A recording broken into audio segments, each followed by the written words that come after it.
بسم الله الرحمن الرحيم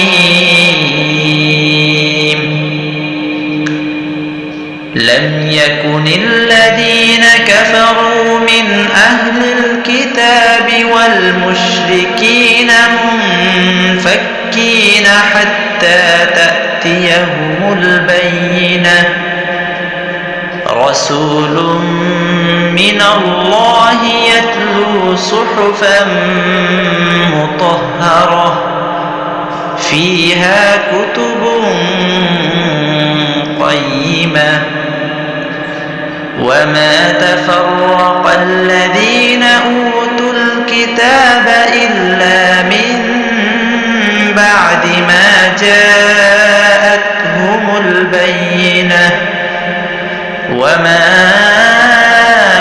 أمروا إلا ليعبدوا الله مخلصين له الدين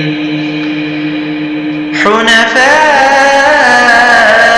ويقيموا الصلاة ويؤتوا الزكاة وذلك دين القيمة إن الذين كفروا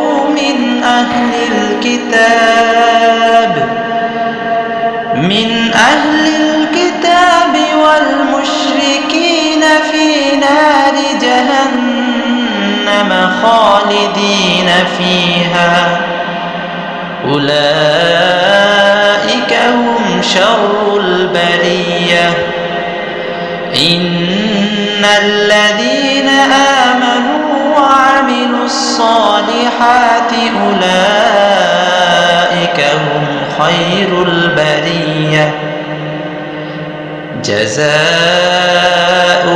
عند ربهم جنات عدن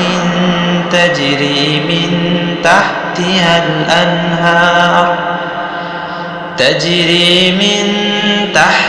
الأنهار خالدين فيها أبدا رضي الله عنهم ورضوا عنه ذلك لمن خشي ربه